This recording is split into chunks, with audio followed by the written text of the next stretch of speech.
जय हिंद स्टूडेंट्स, मेरा नाम है दीपेश भट्ट और इंदौर डिफेंस एकेडमी में आपका स्वागत है।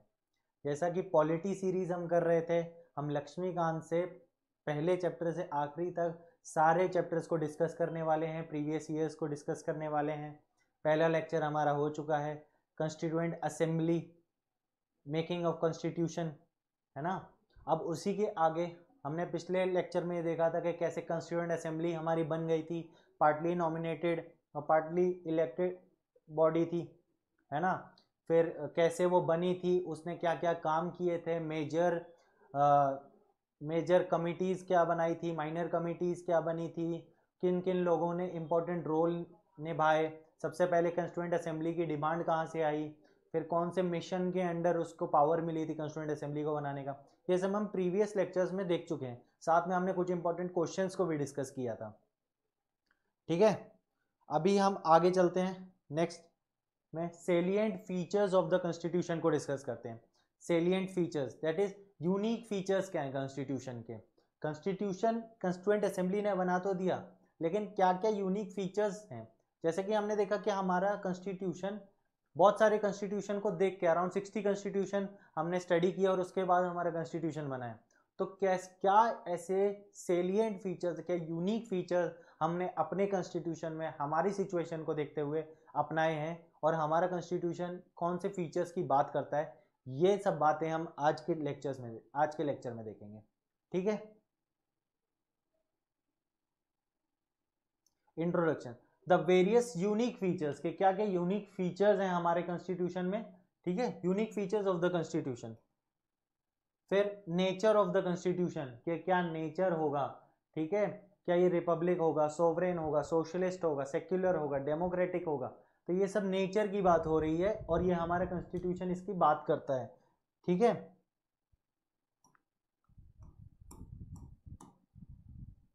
सोवरेन,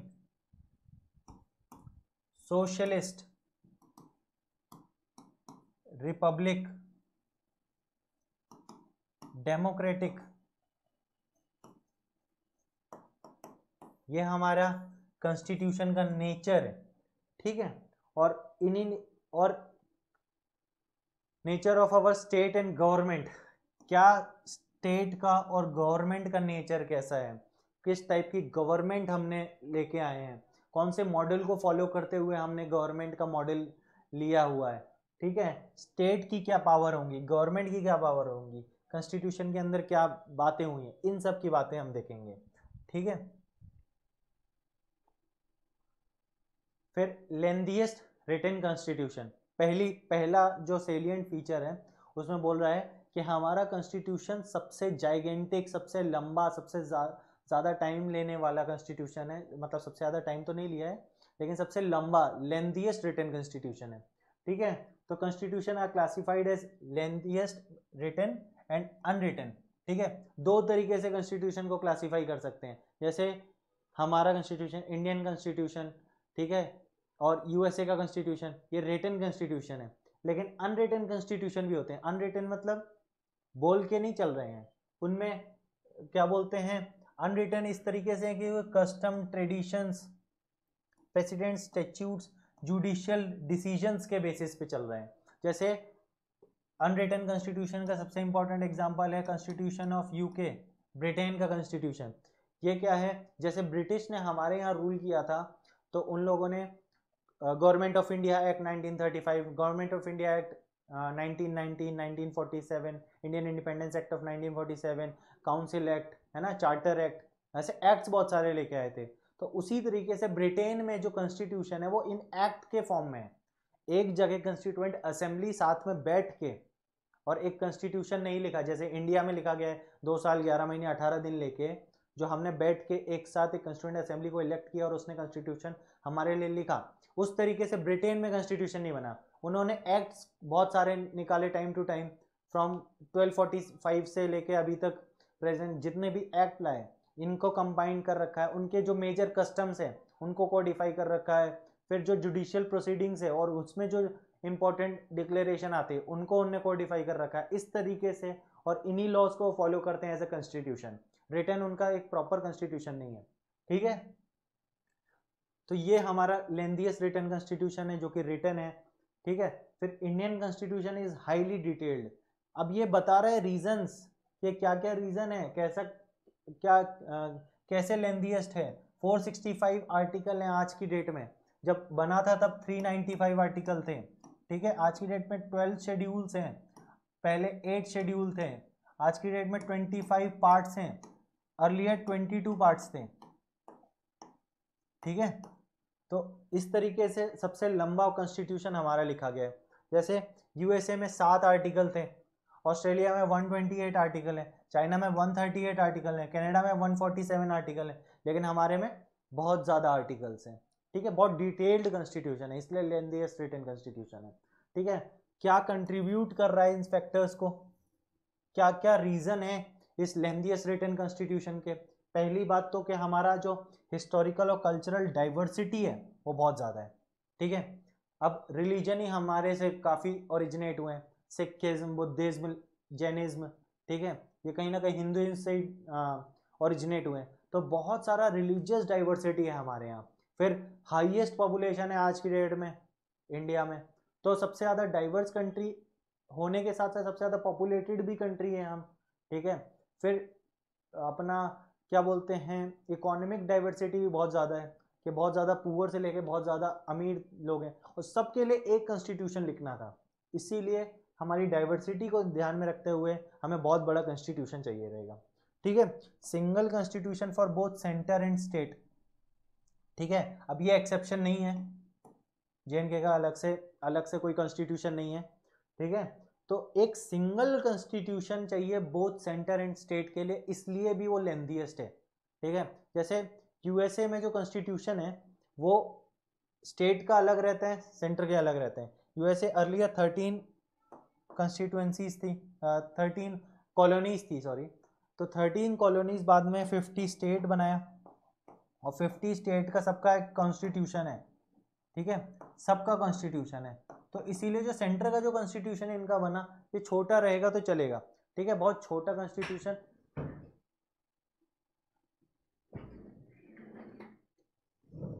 हाँ, जो सेंटर का जो कॉन्स्टिट्यूशन है इसीलिए छोटा है, 7 आर्टिकल की, क्योंकि उनका स्टेट का ऑलरेडी कॉन्स्टिट्यूशन है। हमारे यहाँ स्टेट और सेंटर का सबका एक साथ एक कॉन्स्टिट्यूशन लिखना था, इसीलिए वो लेंथीएस्ट रिटन कॉन्स्टिट्यूशन है, ठीक है। फिर dominance of legal luminaries in constituent assembly, ठीक है। लीगल ल्यूमिनरीज मतलब लॉयर्स, ठीक है। तो इनकी डोमिनेशन होने की वजह से लॉयर्स जो लैंग्वेज को यूज़ करते हैं वो बहुत डिटेल्ड होती है, और बहुत ज़्यादा ऐसा होता है कि कोई भी उसमें लूप होल्स ना क्रिएट हो जाए, ठीक है, उसका मतलब क्लियर रहे, ठीक है। तो उसकी वजह से भी बहुत ज़्यादा हमारा कॉन्स्टिट्यूशन बहुत लंबा बना। फिर कंटेंट डिटेल्ड एडमिनिस्ट्रेटिव प्रोविजंस, ठीक है। एडमिनिस्ट्रेटिव प्रोविजन को कॉन्स्टिट्यूशन में इंक्लूड करके डिटेल में दिया गया है कि किस तरीके का एडमिनिस्ट्रेशन होगा, गवर्नमेंट किस तरीके से वर्क करेगी, ये सब का डिटेल देने की वजह से भी रिटन कॉन्स्टिट्यूशन हमारा बहुत लेंथीएस्ट है। तो पहला हमारा जो सेलिएंट फीचर था वो लेंथीएस्ट रिटन कॉन्स्टिट्यूशन है, ठीक है। Second, drawn from various sources, बहुत इंपॉर्टेंट टर्म है ये, ठीक है, कि हमें ये तो पता है कि बहुत ज़्यादा सोर्सेज से हमने अराउंड 60 कॉन्स्टिट्यूशन को हमने पढ़ा, और उनसे जो इंपॉर्टेंट चीज़ हमें दिखी वो हमने इनकलकेट किया अपने कॉन्स्टिट्यूशन में, ठीक है। कीपिंग इन माइंड कि हमारी सिचुएशन कैसी है, उसको मोल्ड किया, एज इट इज हमने कॉपी पेस्ट नहीं किया है, उसको मोल्ड किया हमारी सिचुएशन के हिसाब से। तो हमारा constitution drawn from various sources है, लेकिन कौन से सोर्सेज क्या लिया गया ये बहुत इंपॉर्टेंट है, ठीक है। ये बहुत ज़्यादा क्वेश्चन आते भी हैं। जो गवर्नमेंट ऑफ इंडिया एक्ट 1935 है, गवर्नमेंट ऑफ इंडिया एक्ट 1935 जो ब्रिटिशर्स ने लेके आया था जब वो रूल कर रहे थे इंडिया में, तो उधर से फेडरल कैरेक्टर, फेडरल स्कीम, जो फेडरल कैरेक्टर है, फेडरल मतलब sharing of power between centre and state, ठीक है। ये जो मैकेनिज्म है कि sharing of power between centre and state, ये हमने लिया है गवर्नमेंट ऑफ इंडिया एक्ट 1935 से, ठीक है। ऑफिस ऑफ गवर्नर, गवर्नर का ऑफिस भी हमने इधर से लिया है। अब इसमें कंफ्यूजन हो जाता है कि ऑफिस ऑफ गवर्नर और appointment of governor by president, ये दो अलग टर्म्स हैं, ठीक है। Appointment of governor by president, ये हमें कहीं ना कहीं कैनेडियन में मिल जाएगा। अपॉइंटमेंट ऑफ गवर्नर, ये रहा appointment of governor by president,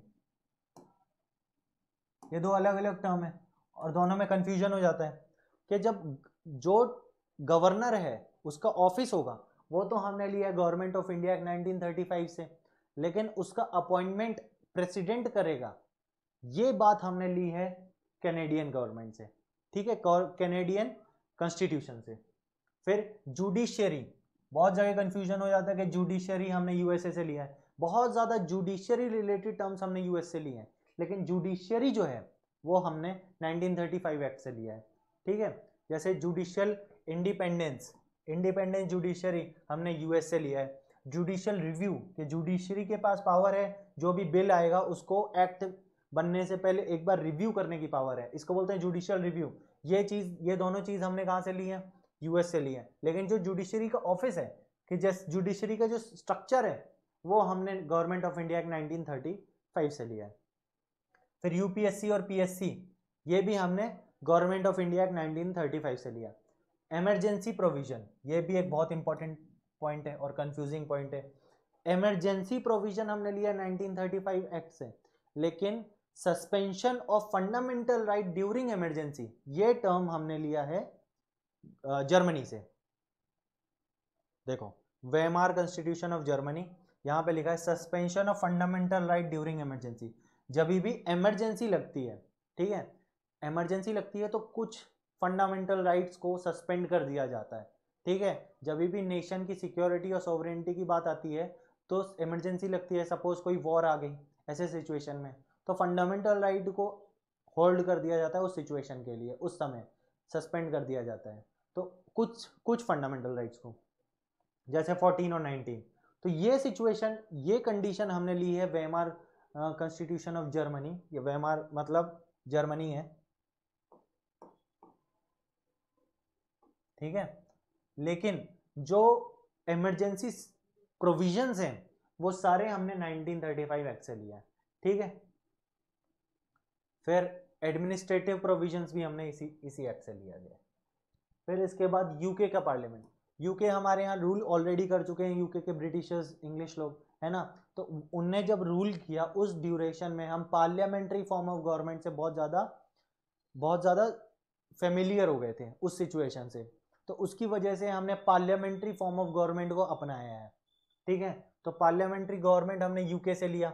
rule of law, के लॉ जो बनेगा उसका रूल रहेगा और वही सुप्रीम रहेगा, ये बात भी हमने यूके गवर्नमेंट से लिया है, ठीक है। रूल ऑफ लॉ हमने यूके से लिया, ठीक है। लेकिन प्रोसीजर एस्टेब्लिश्ड बाय लॉ हमने जापान से लिया।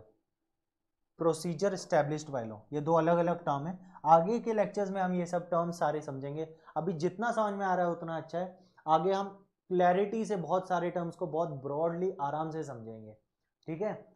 तो अभी कुछ अगर डिटेल में नहीं समझ में आ पा रहा है तो उसके लिए परेशान मत होना, पूरे लेक्चर्स होने दो। अभी क्या क्या लिया गया है हम उसी को डिस्कस कर रहे हैं, ठीक है। तो रूल ऑफ लॉ लिया है यूके से, लेकिन प्रोसीजर एस्टेब्लिश्ड बाय लॉ लिया है जापान से, ये कंफ्यूजिंग चीज़ है, ठीक है। लेजिस्लेटिव प्रोसीजर के लॉ कैसे बनेगा, एक बिल आएगा उस पर किसी भी हाउस में एक बिल आएगा, उस पर मेजोरिटी आएगी एक हाउस में, फिर दूसरे हाउस में उसको मेजोरिटी से पास होना पड़ेगा, फिर उसके बाद वो प्रेसिडेंट को जाएगा, फिर उसके बाद वो एक्ट बनेगा। इस प्रोसीजर को लेजिस्लेटिव प्रोसीजर बोलते हैं और ये लिया गया है हमने यूके से, ठीक है। सिंगल सिटीजनशिप का प्रावधान हमने लिया है यूके से, ठीक है। जैसे यूएस में डुअल सिटीजनशिप है, एक इंसान जो कि कंट्री का सिटीजन है वो एक स्टेट का भी सिटीजन है, लेकिन इंडिया में ऐसी सिचुएशन नहीं है। इंडिया में हम सिंगल सिटीजनशिप को रिकॉग्नाइज करते हैं कि you are citizen of only country, only India, है ना। कभी भी कोई महाराष्ट्र, मध्य प्रदेश, छत्तीसगढ़, यूपी का सिटीजन नहीं है, ठीक है। ये अर्लियर जेएनके के कॉन्स्टिट्यूशन के टाइम पे जेएनके का सिटीजनशिप रहती थी, लेकिन आज के सिचुएशन में ऐसा नहीं है। कैबिनेट फॉर्म ऑफ गवर्नमेंट, जो हमारा कैबिनेट सिस्टम है, वेस्टमिनिस्टर फॉर्म ऑफ गवर्नमेंट है, जो कैबिनेट सिस्टम है, ये हमने लिया यूके के गवर्नमेंट से, ठीक है। पार्लियामेंट्री फॉर्म ऑफ गवर्नमेंट से जो भी चीज़ रिजेंबल कर रही है, जो भी इसके अंडर आ रही है, वो सब हमने यूके से लिया है। फिर रिट्स जो कि फंडामेंटल राइट अगर हमारे कभी वायलेट होते हैं तो हम रिट्स मिलती हैं हमें, हेबियस कॉर्पस मैंडेमस, है ना, सर्शियोरी, प्रोहिबिशन, क्यो वारंटो, ये सब रिट्स हमने यूके से लिए। पार्लियामेंट्री प्रिविलेज, के पार्लियामेंटेरियंस को क्या प्रिविलेजेस हैं, इसके बारे में भी हमने यूके से लिया। बाईकैमरलिज्म, बाईकैमरलिज्म मतलब दो हाउस होंगे, लोकसभा राज्यसभा, बाईकैमरल हाउस, है ना, दो हाउस होने की सिचुएशन, ये लोकसभा राज्यसभा ऐसे दो हाउस होंगे हमारे पास, वो सिचुएशन भी हमने ली है यूके से।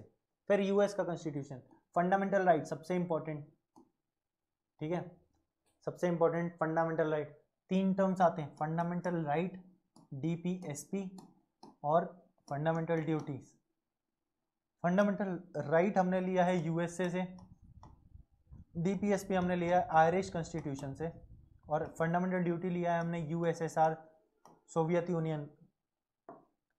यूनियन से, ठीक है, जो कि आज के डेट में हम रशिया उसका सबसे इंपॉर्टेंट सक्सेसर है, ठीक है। तो फंडामेंटल राइट हमने यूएसए से लिया है। आर्टिकल 12 to 35 फंडामेंटल राइट की बात करते हैं, है ना। इंडिपेंडेंट जुडिशरी, जुडिशियल रिव्यू हम देख चुके हैं। इम्पीचमेंट ऑफ प्रेसिडेंट, आर्टिकल 61, जो इम्पीचमेंट ऑफ प्रेसिडेंट, ये सिचुएशन भी हमने यूएस से लिया है। फिर removal of supreme court, high court जजेस, जुडिशरी से रिलेटेड मेजर चीजें हमने यूएस से लिया है, ठीक है। फंडामेंटल राइट और जुडिशरी से रिलेटेड मेजर चीजें, एक्सेप्ट जुडिशरी इटसेल्फ, ये हमने गवर्नमेंट ऑफ इंडिया एक्ट से लिया है। फिर post of vice president, president vice president की भी कुछ चीजें हमने यूएस से ली है, जैसे इंपीचमेंट ऑफ प्रेसिडेंट और पोस्ट ऑफ वाइस प्रेसिडेंट, ठीक है। आयरिश कॉन्स्टिट्यूशन, आयरलैंड का कॉन्स्टिट्यूशन की बात हो रही है, इसमें डीपीएसपी तो पता ही अपने को इंपॉर्टेंट है, डिस्कस कर चुके हैं अभी। फिर नॉमिनेशन ऑफ राज्यसभा मेंबर्स, ये इंपॉर्टेंट है और कंफ्यूजिंग है कि राज्यसभा मेंबर का नॉमिनेशन, दो तरीके से राज्यसभा मेंबर आ सकते हैं, नॉमिनेशन और इलेक्शन। तो जो नॉमिनेशन वाला पार्ट है कि प्रेसिडेंट के पास पावर है कि किसी को राज्यसभा मेंबर नॉमिनेट किया जा सकता है, ठीक है, वो 12 मेंबर्स को नॉमिनेट किया जाता है जनरली, तो वो प्रोविजन हमने आयरिश से लिया है। लेकिन जो इलेक्शन पार्ट है, ठीक है, वो साउथ अफ्रीका के कॉन्स्टिट्यूशन से लिया गया है, साउथ अफ्रीका के, इलेक्शन ऑफ राज्यसभा मेंबर्स, ठीक है। फिर method of election of president, impeachment तो हमने यूएस से लिया है, लेकिन मेथड कि किस तरीके से single first pass the post system होगा या सिंगल ट्रांसफरेबल वोट होगा, ये जो तरीका है, ये कौन सा तरीका फॉलो होगा, ठीक है, वो मेथड ऑफ इलेक्शन आर्टिकल 55 की बात हो रही है, 54-55 की बात हो रही है, वो पार्ट हमने लिया है आयरिश कॉन्स्टिट्यूशन से। फिर कनाडा, कनाडा में से हमने वो प्रोविजंस ली है जो कहीं ना कहीं सेंटर को थोड़ा फायदा देती हैं, ठीक है, स्ट्रॉन्ग सेंटर की तरफ डायरेक्ट करती हैं, वो सारी प्रोविजन हमने कनाडा से ली है, ठीक है। जैसे क्वासी फेडरल, ठीक है, फेडरलिज्म क्या होता है, फेडरलिज्म होता है sharing of power between centre and state, लेकिन क्वासी फेडरल क्या होगा कि there will be a share of power between centre and state but somewhere it is tilted toward centre, जो पावर है वो थोड़ा सा सेंट्रल बाइज्ड होगी, थोड़ा सा यूनिटरी फॉर्म में होगी, शेयर तो करेंगी पावर, सेंटर स्टेट शेयर करेंगे, लेकिन उसकी जो टिल्ट है वो थोड़ा सा सेंटर की तरफ होगी, उसको क्वासी फेडरल बोलते हैं, और वो फीचर्स हमने कनाडा से लिए हैं। फेडरलिज्म हमने कहाँ से लिए, government of India act 1935, confuse नहीं होना है। फिर रेसिड्यूरी पावर, मैं बोल रहा हूँ कि ऐसी पावर जो सेंटर को पावरफुल दिखाती हैं, वो चीज़ें हमने कनाडा से ली हैं। Residuary power with centre, strong centre होना चाहिए यहाँ पे, विथ स्ट्रॉन्ग सेंटर। तो जब भी सेंटर और स्टेट लेजिस्लेट करते हैं और कुछ चीज़ें छूट जाती हैं, अगर कोई चीज़ नहीं मेंशन्ड है कॉन्स्टिट्यूशन में कि इस पे कौन लेजिस्लेट करेगा, कौन लॉ बनाएगा इस टॉपिक पे, तो वो पावर हमारी सेंटर के पास है, रेसिड्यूरी पावर, ठीक है। फिर advisory jurisdiction of supreme court, ठीक है, advisory jurisdiction of supreme court भी हमने कनाडा से लिया है कि सुप्रीम कोर्ट एडवाइज कर सकता है, ठीक है। फिर इसके बाद advisory appointment of governor by president, ये पार्ट हम देख चुके हैं ऑलरेडी। फिर ऑस्ट्रेलिया से हमने क्या लिया है, ऑस्ट्रेलिया कॉन्स्टिट्यूशन से लिया है concurrent list, state list, central list और कॉन्करेंट लिस्ट, 3 लिस्ट होती हैं, इनमें से जो कॉन्करेंट लिस्ट का पार्ट है ये हमने ऑस्ट्रेलिया से लिया। फ्रीडम ऑफ ट्रेड, ठीक है, और joint sitting, joint sitting important है, जब भी कोई लॉ पास होता है लोकसभा और राज्यसभा से, अगर एक हाउस ने पास कर दिया, दूसरे हाउस ने पास नहीं किया, तो उस डेडलॉक की सिचुएशन में ज्वाइंट सिटिंग बैठा सकते हैं, दोनों हाउस को एक साथ बैठा के और लॉ पास करवा सकते हैं। ठीक है, तो उस सिचुएशन को हमने ज्वाइंट सेटिंग बोलते हैं, और ज्वाइंट सेटिंग का प्रोविजन हमने ऑस्ट्रेलिया गवर्नमेंट से लिया है, ऑस्ट्रेलिया कॉन्स्टिट्यूशन से लिया है। वेमार जर्मनी, ये तो हम देख चुके हैं, suspension of fundamental right during emergency. और अगर सिर्फ इमरजेंसी की बात करेंगे तो गवर्नमेंट ऑफ इंडिया एक्ट 1935। ठीक है, फिर यूएसएसआर, सोवियत यूनियन, इससे हमने फंडामेंटल ड्यूटीज लिया है। फिर आइडियल ऑफ जस्टिस लिया है, जो कि socio economic and political justice की बात होती है, जो कि हमने प्रीएम्बल में मेंशन किया है। तो ये जो आइडियल ऑफ जस्टिस है, जो कि रशियन रेवोल्यूशन से आया है, ये आइडियल हमने रशियन रेवोल्यूशन से इनके कॉन्स्टिट्यूशन में आया और कॉन्स्टिट्यूशन से हमने भी लिया है। ठीक है, फ्रेंच रेवोल्यूशन या फिर फ्रेंच कॉन्स्टिट्यूशन से हमने कुछ आइडियल्स उठाए हैं, जो कि एक तो है रिपब्लिक नेचर के, रिपब्लिक नेचर मतलब के जो highest post of the country होगी वो कोई एक इंसान हम में से जो सिटीजन्स में से एक भरेगा, ना कि किसी को स्पेशल राइट होंगे। ठीक है, everybody is equal before the law, ये प्रोविजन हमने रिपब्लिक प्रोविजन फ्रेंच कॉन्स्टिट्यूशन से लिया है। फिर ideals of liberty, equality and fraternity, ये फ्रेंच रेवोल्यूशन में आई थी। ठीक है, और वहाँ से कॉन्स्टिट्यूशन फ्रेंच कॉन्स्टिट्यूशन में ली और वहाँ से हमने भी लिया। ठीक है, ideals of liberty, equality, fraternity, ये नेपोलियन बोनापार्टे उन्होंने दिए थे आइडियल्स, लिबर्टी, इक्वालिटी, फ्रेटर्निटी, और वहाँ से हमने प्रीएम्बल में भी अपनाए हैं आइडियल्स को। फिर south Africa, amendment of the constitution, article 368 in part 20। ठीक है, तो ये जो आर्टिकल है 368 अमेंडमेंट ऑफ कॉन्स्टिट्यूशन की बात करते हैं। अमेंडमेंट मतलब any change in constitution, B it जोड़ने की बात हो रही हो या फिर घटाने की बात हो रही हो कॉन्स्टिट्यूशन में, उन सारे चेंजेस की बात हमने साउथ अफ्रीका कॉन्स्टिट्यूशन से किया। फिर जापान से हमने प्रोसीजर एस्टैब्लिश्ड बाय लॉ। ठीक है, यहाँ से बहुत ज़्यादा क्वेश्चन आते हैं, इसलिए मैंने इनको बहुत डिटेल में क्लैरिटी से बताया है।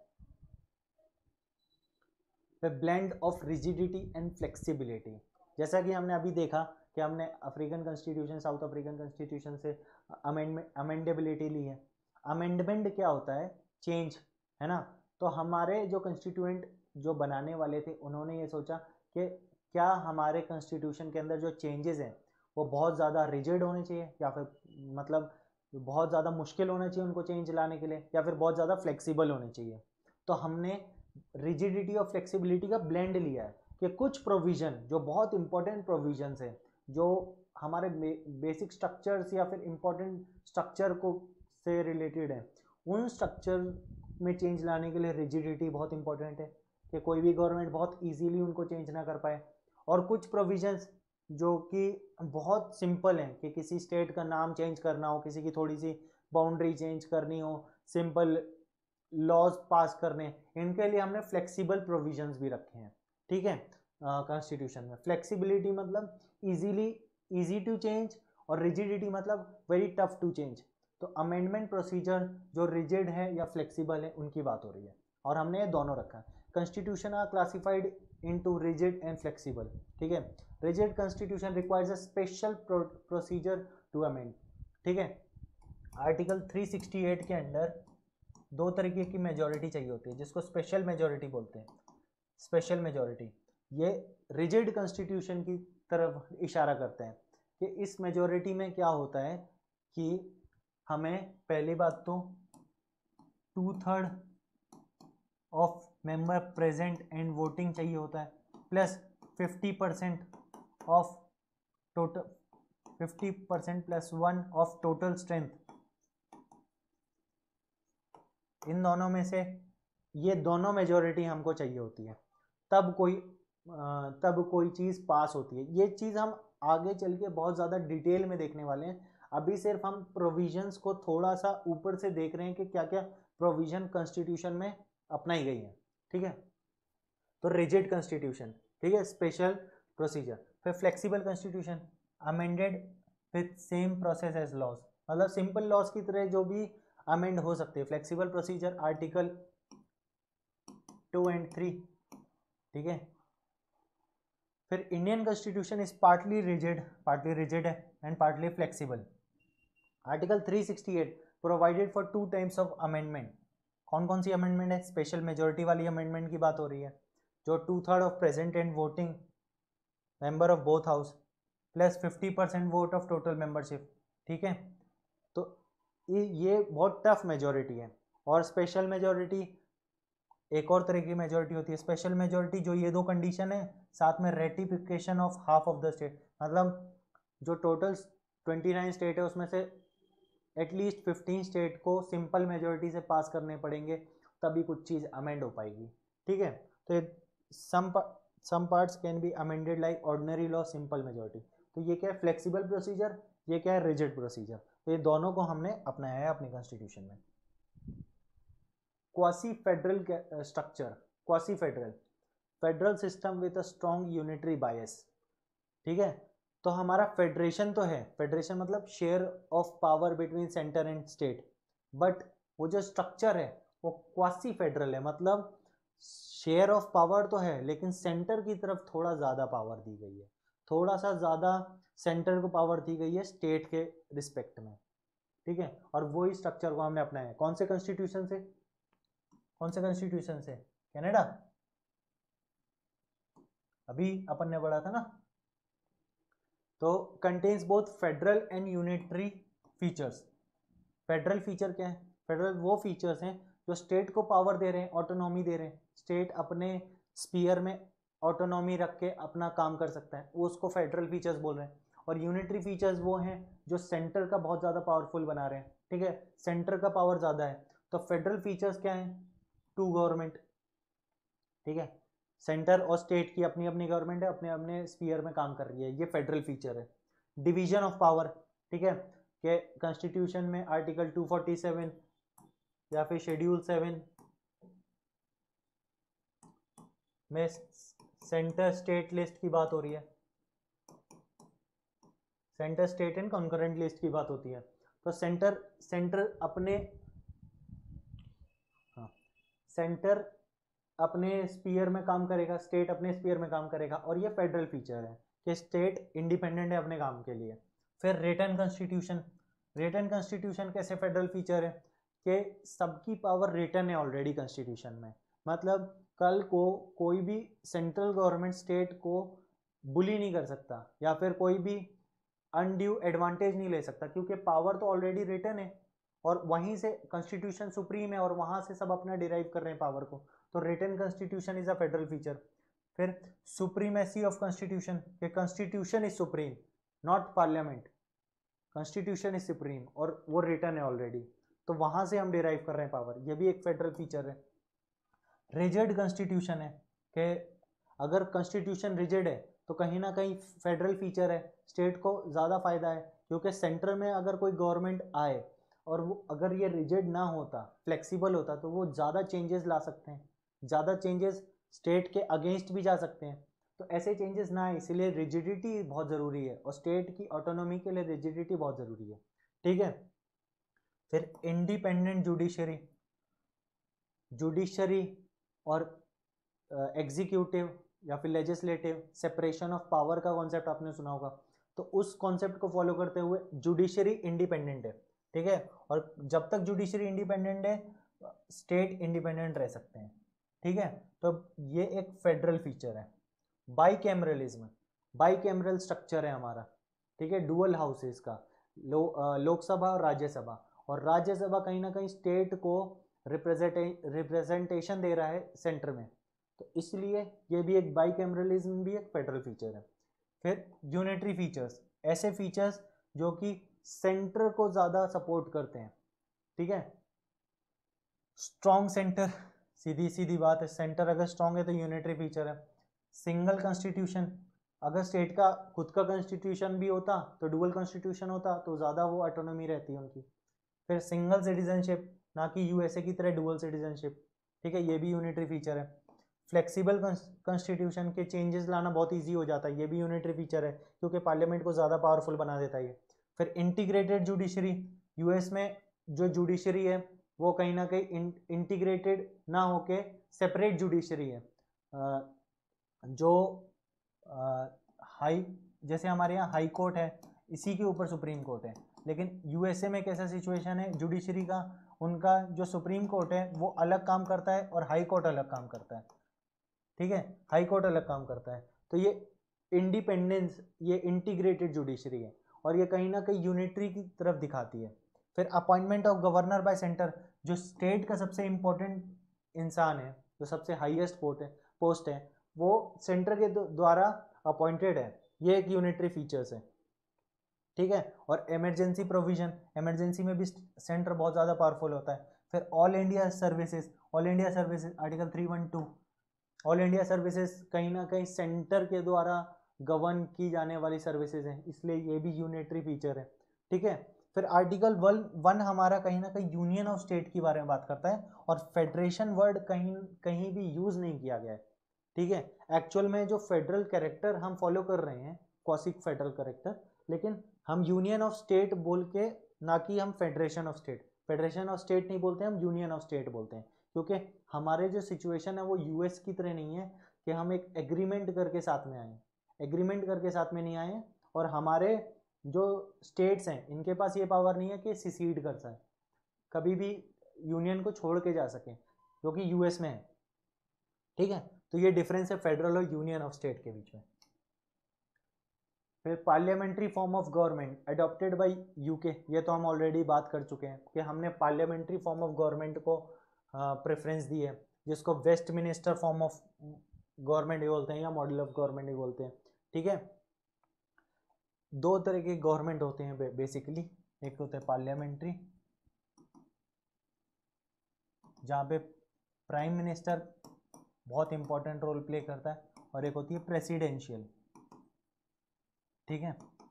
तो जैसे यूएसए में, और ये पार्लियामेंट्री यूके में। तो हमने इसको प्रेफरेंस क्यों दी है, हमने इसको इसलिए प्रेफरेंस दी है क्योंकि हम इससे हमारी फेमिलियरिटी ज़्यादा थी, हम ऑलरेडी इससे हमारे यहाँ ऑलरेडी ये सिस्टम ऑलरेडी चल रहा था ब्रिटिशर्स के टाइम पे, ठीक है। इसमें क्या होता है कि लेजिस्लेटर और एग्जीक्यूटिव के बीच में कोऑर्डिनेशन और कोऑपरेशन होता है, ठीक है। एक ही बंदा है वो लेजिस्लेटिव मतलब लॉ मेकर भी है, और वही बंदा एग्जीक्यूटिव भी है, मतलब इन्फोर्समेंट के लिए भी रिस्पॉन्सिबल है उन लॉस को, ठीक है। लेकिन प्रेसिडेंशियल फॉर्म ऑफ गवर्नमेंट में सेपरेशन होता है, एग्जीक्यूटिव है प्रेसिडेंट, लेकिन लॉ मेकर्स अलग हैं, ठीक है। तो हमारे यहाँ ट्रूली सेपरेशन ऑफ पावर को फॉलो नहीं किया जाता, लेजिस्लेटिव और एग्जीक्यूटिव में कोऑर्डिनेशन और कोऑपरेशन रहता है। फिर नॉमिनल एंड रियल एग्जीक्यूटिव्स रहते हैं इधर, ठीक है। रियल एग्जीक्यूटिव कौन है, रियल एग्जीक्यूटिव अपना पीएम है, ठीक है। नॉमिनल कौन है, प्रेसिडेंट है। फिर मेजॉरिटी पार्टी रूल होता है, ये तो पता ही है कि पार्लियामेंट्री फॉर्म ऑफ गवर्नमेंट में मेजॉरिटी पार्टी रूल होता है। कलेक्टिव रिस्पॉन्सिबिलिटी है, ठीक है, एग्जीक्यूटिव टुवर्ड्स द लेजिस्लेचर, कि जो भी इन्फोर्स कर रहे हैं वो रिस्पॉन्सिबल हैं लेजिस्लेचर लॉ बनाने की तरफ, ठीक है। फिर membership of ministers in the legislature, जो मिनिस्टर्स हैं जो एग्जीक्यूटिव हैं वो लेजिस्लेचर के मेंबर भी हैं, यही बात हो रही है। फिर प्राइम मिनिस्टर और cabinet minister in the state, head of government and the leader. Prime minister है हेड, इधर पे presidential form of government president head है, ठीक है। इसीलिए पार्लियामेंट्री फॉर्म ऑफ गवर्नमेंट को कई बार prime minister form of government भी बोला जाता है, ठीक है। और यहाँ पे एक प्रोविजन होता है कि लोअर हाउस को डिसॉल्व कर दिया जाता है, करने का ऑप्शन रहता है, ठीक है, dissolution of lower house when the government resigns. ऐसा सिस्टम इस वाली सिचुएशन में नहीं रहता है, ठीक है। This is the end of our video. अभी इसी टॉपिक को हम आगे भी कंटिन्यू करेंगे।